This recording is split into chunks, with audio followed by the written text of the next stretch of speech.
तर मागच्या भागात आपण पाहिलं की संजय आणि भूमीही तिथे उपस्थित होते.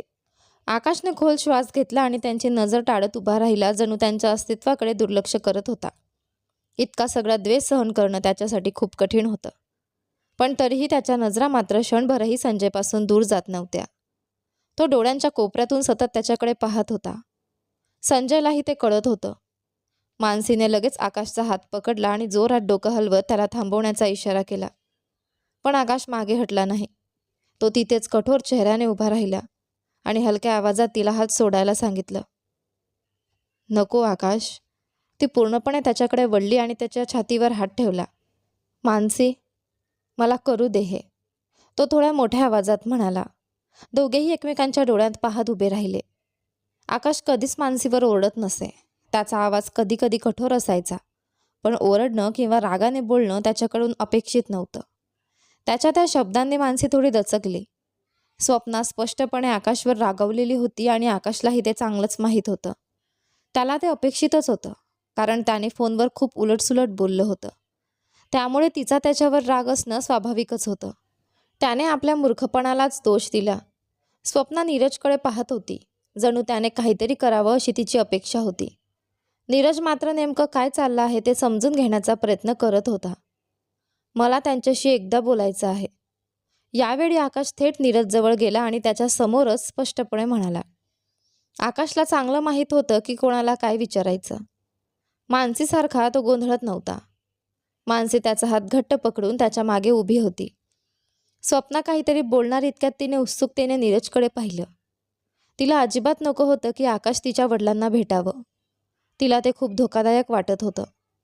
नीरजने क्षणभर डोळे मिटले, थोडा विचार केला आणि मग मान हलवून परवानगी दिली. जपून. त्याने खूप हलक्या आवाजात आकाशला इशारा दिला, पण यावेळी आकाशने त्याकडे फारसं लक्ष दिलं नाही. त्याला माहीत होतं की त्याने सावध राहायलाच हवं. स्वप्नाने आकाशकडे रागाने पाहिलं आणि नीरजकडे अविश्वासाने पाहू लागली. काही होणार नाही, माझ्यावर विश्वास ठेव. नीरजने स्वप्नाला जवळ घेत तिच्या खांद्यावर हलकेच थोपटलं. स्वप्ना मात्र अस्वस्थ उभी होती आणि तिचे मित्र तिला शांत करण्याचा प्रयत्न करत होते. आकाश हळूहळू आपल्या सासऱ्यांकडे चालत गेला. त्यांनी डोळे उघडले आणि घाईघाईने आकाशकडे पाहिलं. मानसीने लगेच त्यांच्या हातावर हात ठेवून हलकेच थोपटलं, त्यांना शांत करण्यासाठी. आकाशने खोल श्वास घेतला आणि डोळ्यात पाणी आणत त्यांच्याकडे पाहिलं. सर, मला तुम्हाला दुखवायचं नाही आणि तुम्हाला अशा अवस्थेत पाहणंही मला सहन होत नाही, तो प्रामाणिकपणे म्हणाला. मी मानसीवर खूप प्रेम करतो आणि मी तुम्हाला वचन देतो की माझ्या शेवटच्या श्वासापर्यंत तिची योग्य काळजी घेईन. तुम्ही त्याबद्दल अजिबात काळजी करू नका. तो क्षणभर थांबला. मानसीचे वडील जोरजोराने श्वास घेत होते. आकाशच्या घशात गाठ बसल्यासारखं झालं. त्याला खूप अपराधी वाटत होतं. त्याला वाटत होतं की या सगळ्यासाठी तोच जबाबदार आहे. बेडवर पडून जीवनासाठी झगडणाऱ्या त्या माणसाकडे पाहून त्याला स्वतःचाच तिरस्कार वाटत होता. जणू तो एखादा राक्षस आहे, एखादा निर्दयी माणूस.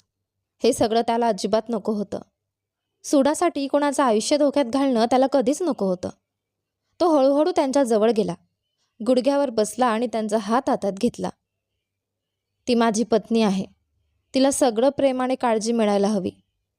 पती म्हणून ते देणं माझं कर्तव्य आहे, तो हळू आवाजात म्हणाला आणि त्यांच्या हातावर हलकेच दाब दिला. त्यांच्या चेहऱ्यावर हलकंसं स्मित उमटलं. ते पाहून मानसीच्या मनावरचा भार थोडा हलका झाला. ती हसली आणि लगेच रडू लागली. तिने वडिलांच्या हातावर हलकंसं चुंबन घेतलं. सर, मी तिच्यावर खूप प्रेम करतो आणि मी तिला दुखावू शकत नाही, स्वप्नातही नाही, त्याने थोडक्यात सांगितलं. पण त्याच्या सासऱ्यांना हवी असलेली शांती आणि दिलासा त्यातून मिळाला. धन्यवाद, मानसीचे वडील हळू आवाजात म्हणाले. हे ऐकून आकाशच्या डोळ्यांतून अश्रू वाहू लागले. तो उठला आणि मानसीकडे पाहत तिला बाहेर येण्याचा इशारा केला. त्याला माहीत होतं की तो आता तिथे जास्त वेळ थांबू शकत नाही. रूमच्या बाहेर येताच त्याने तिला घट्ट मिठी मारली. हे पाहून सगळेच आश्चर्यचकित झाले. घरी ये, तुझी खूप आठवण येते, तो हळू आवाजात म्हणाला. हो, मी आज संध्याकाळी येते, तीही त्याला मिठी मारत हसून म्हणाली. आकाश थकलेल्या चेहऱ्याने तिथेच उभा राहिला आणि क्षणभर संजयकडे पाहिलं. तो लगेच त्याच्याकडे चालत गेला. भूमी चिंतेने नीरजकडे पाहू लागली. संजय, तू आता मोकळा आहेस. तुझ्या वकिलाला फोन कर. तो तुला चांगली बातमी देईन. आकाश हलकंसं हसला आणि काहीही न बोलता तिथून निघून गेला. मानसी क्षणाचाही विचार न करता त्याच्या मागे गेली आणि बाकी सगळे मात्र तिथेच उभे राहून विचारात पडले. नीरजने एक दीर्घ श्वास घेतला आणि क्षणभर आकाशकडे पाहिलं. मग तो निघून गेला आणि मानसी गोंधळलेल्या मनाने त्याच्या मागे गेली. मानसीच्या मनात खूप गोंधळ होता.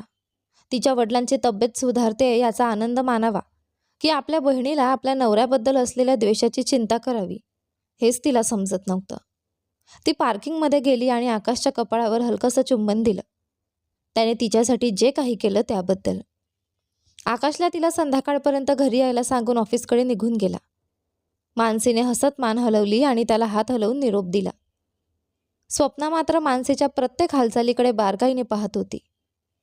नीरजला माहिती होतं की मानसीसाठी आकाश आणि तिच्या कुटुंबामधील प्रेम सांभाळणं किती कठीण आहे. कधी ती एका क्षणासाठी आकाशवर ओरडते आणि लगेच बहिणीकडे येऊन रडते. नीरजने मानसीला यापूर्वी कधीही अशा अवस्थेत पाहिलं नव्हतं. ती खूप तणावाखाली होती. भावनिक वादळातून जात होती. शारीरिक आणि मानसिक दोन्ही प्रकारे ती पूर्णपणे थकलेली दिसत होती. क्षणभर नीरजला तिची खूप कीव आली, कारण कोणीही तिच्या नजरेतून परिस्थिती समजून घ्यायला तयार नव्हतं. ती एक चांगली मुलगी बनण्याचा प्रयत्न करत होती आणि त्याचवेळी आपल्या नवऱ्यातील वाईट गोष्टींची झुंज देत होती.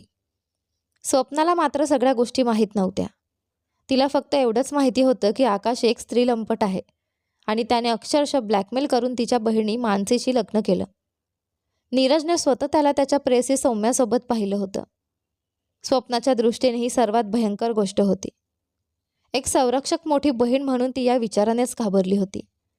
तिला आकाशचा तिरस्कार वाटत होता, कारण त्याने तिच्या बहिणीच्या सन्मानाशी खेळ केला, तिच्या चारित्र्यावर प्रश्न उपस्थित केले.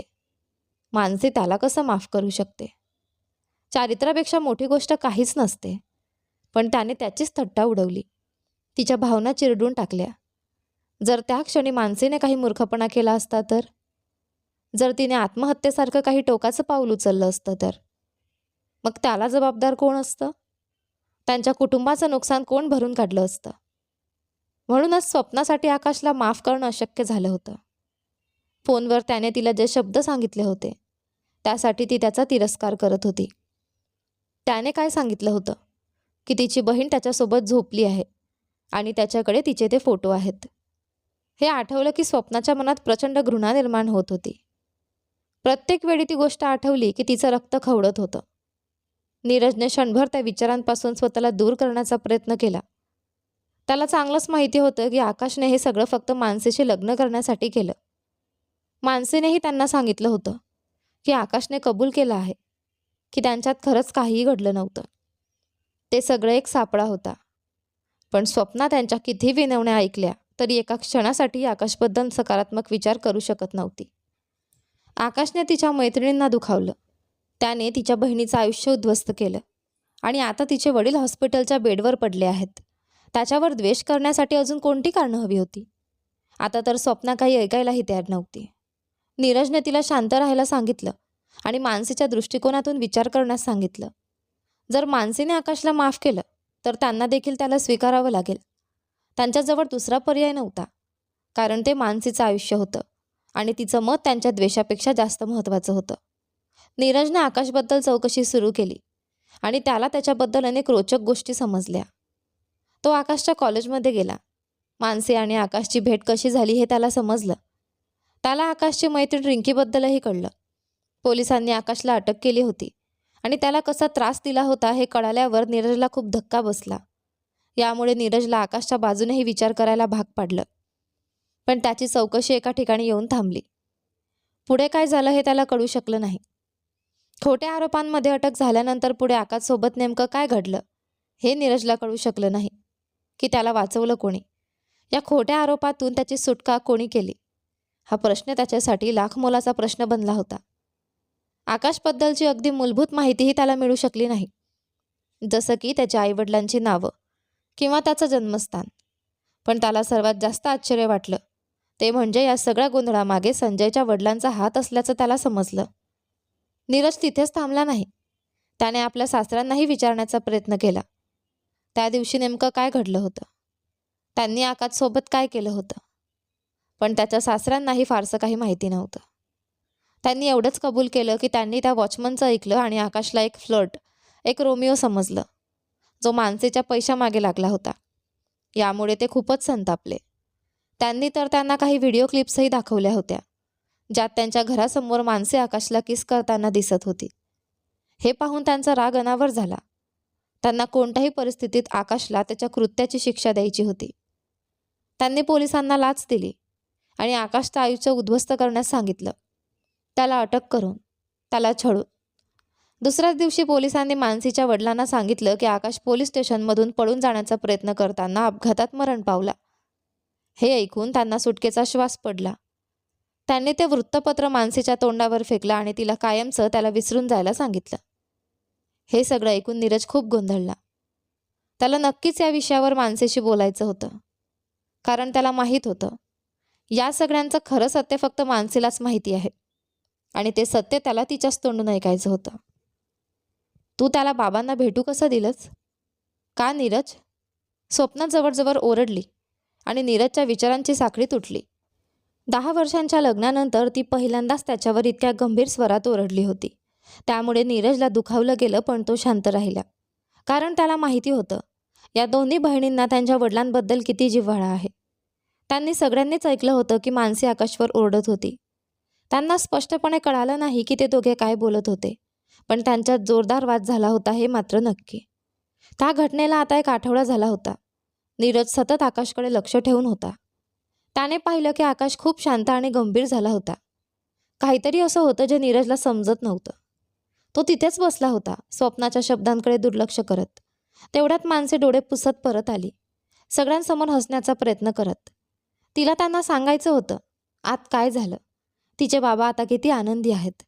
पण स्वप्ना तिच्याकडे डोळे उचलूनही पाहत नव्हती. तिला काहीच ऐकायचं नव्हतं. हे पाहून मानसी चिडली आणि तिथेच मोठ्याने रडू लागली.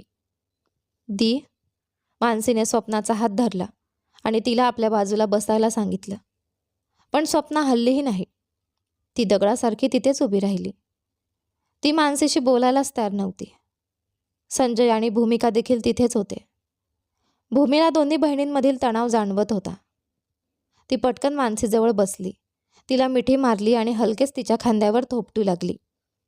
मानसीने भूमीला मिठी मारली आणि तिला स्वप्नाला सांगायला सांगितलं की ती त्याच्याशी बोलावी. आता नीरजला स्वप्नावर खूप राग आला होता. आकाशच्या चुकीसाठी ती मानसीला का शिक्षा देत होती? मानसीच्या आकाशवरील प्रेमाला ती का रोखू पाहत होती? हे किती क्रूर होतं. क्षणभर स्वप्ना त्याला कुणालसारखी वाटली. त्यानेही कधीतरी भूमीसोबत मूर्खपणाचं वागणं केलं होतं. संजय मात्र विचारात हरवला होता. त्याने लगेच आपल्या वकिलाला फोन केला. आकाशने सांगितलेली गोष्ट खरी आहे का ते खात्री करण्यासाठी. त्याला आश्चर्य वाटलं, कारण वकिलाने सांगितलं की सगळं एका क्षणात सुटलं आहे. केस मागे घेण्यात आली आहे आणि कोर्ट लवकरच आदेश देणार आहे, ज्यामुळे ते पुन्हा प्रोजेक्ट सुरू करू शकतील. खूप दिवसांनी संजयच्या चेहऱ्यावर हसू आलं. तो लगेच नीरजकडे धावत गेला आणि आनंदाने सगळ्यांना ही बातमी सांगितली. मानसीने स्वप्नाकडे विनवणीने पाहिलं. आता तरी काहीतरी बोल. आकाश आपल्या चुकीबद्दल पश्चाताप करत आहे. त्याला एक संधी मिळायला हवी. पण स्वप्ना काहीच समजू शकत नव्हती. तिच्या समोर आणि तिच्या मागे काय चाललं आहे. तिच्या आयुष्यात कदाचित पहिल्यांदाच ती इतकी संतापलेली होती. ती, माझ्याशी बोल ना. मानसी उठली आणि स्वप्नाच्या खांद्याला हलवू लागली. काय बोलायचं आहे मानसी? स्वप्ना गोंधळलेल्या नजरेने तिच्याकडे पाहत म्हणाली. तिचा आवाज खूप कठोर होता. काय बोलायचं म्हणजे? तू मला टाळतेस का? आपल्या बहिणीकडून असा नकार मानसीला सहन होत नव्हता. तिला असं वाटत होतं जणू कोणी तिच्या हृदयात खंजीर खुपसत आहे. तिने कधीच विचार केला नव्हता की असा दिवस येईल आणि आता तिला आपल्या प्रेमासाठी स्वतःच्या बहिणीसोबत भांडावं लागेल. प्रेम म्हणजे फक्त वेदना असतात का? ती मनातल्या मनात शाप देत होती. ती स्वतःच्या आत्म्याशीच लढत होती आणि ते खूप गुदमरणारं होतं. देवा, मानसीने डोळे बंद केले आणि पुन्हा अश्रू तिच्या गालांवरून ओघळू लागले. पाहिलंस ना, त्याने केसही मागे घेतली आहे. तुला वाटत नाही का त्याला एक संधी मिळायला हवी? मानसीने बहिणीला समजावण्याचा प्रयत्न केला. तू त्याला असं करायला सांगितलं होतंस का? स्वप्नाचा प्रश्न ऐकून मानसी थक्क झाली. आता हा प्रश्न का?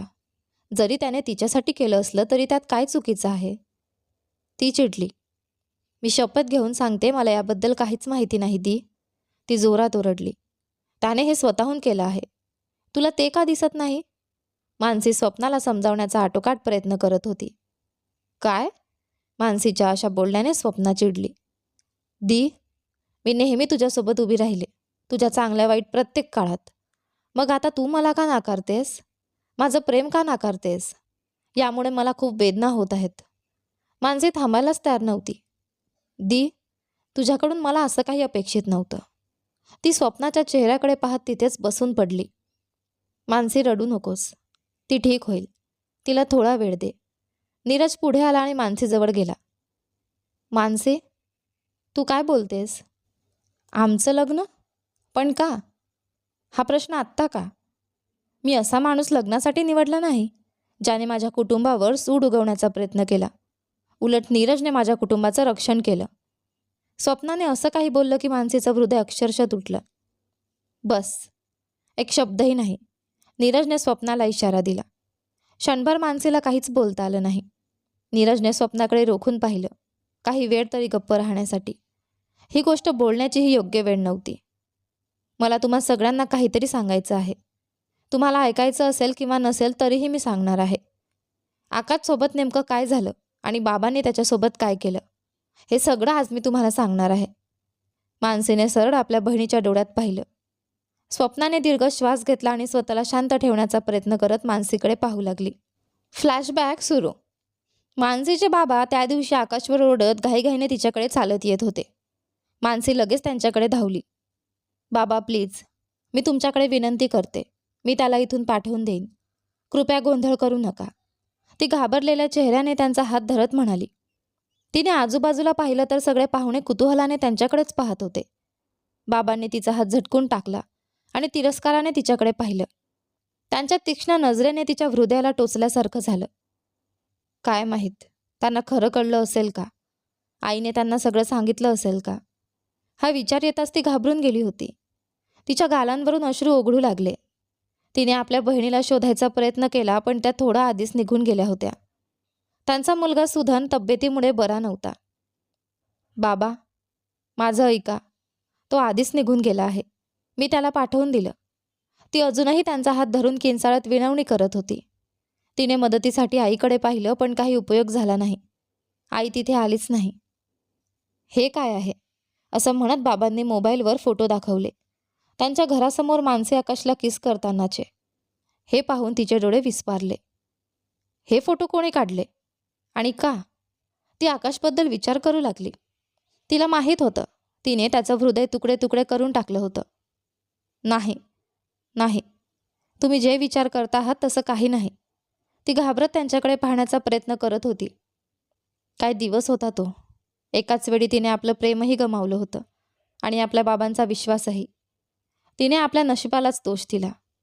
मानसीचे बाबा आकाशकडे आणखी 2 मोठी पावलं टाकत पुढे गेले.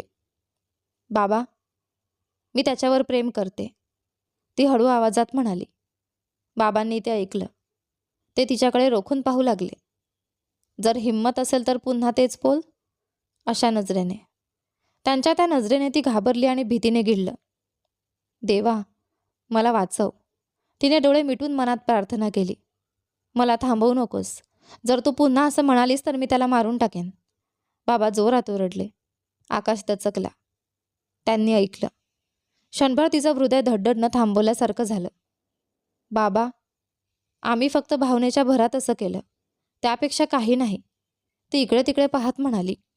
तिला त्यांच्या डोळ्यात पाहायची हिंमत होत नव्हती. ती खूप प्रयत्न करत होती त्यांना समजावण्याच्या. भावनेच्या भरात?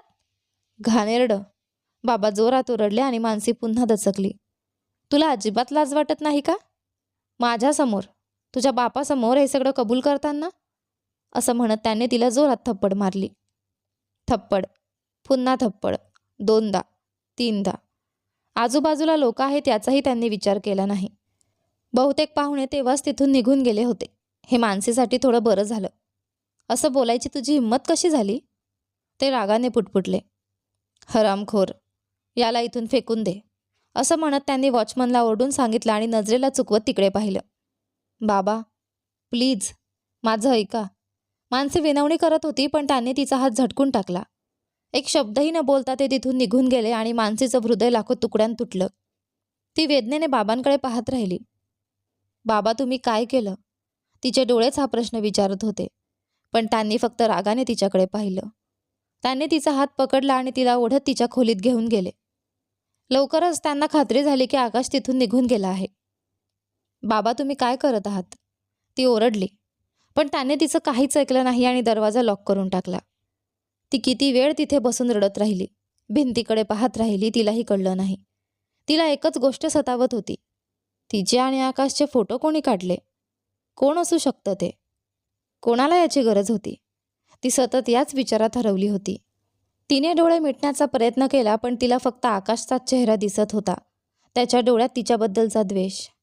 तिला आठवलं, तिने घाईघाईत त्याच्यासाठी एक चिठ्ठी लिहिली होती. आईपासून लपून तिने वहीच्या शेवटच्या पानावरती लिहिली होती. तिने वॉचमनला विनंती केली होती ती चिठ्ठी आकाशला देण्यासाठी. त्याने ती दिली असेल का? मी तुझी वाट पाहीन. माझ्या कॉलेजमध्ये भेट.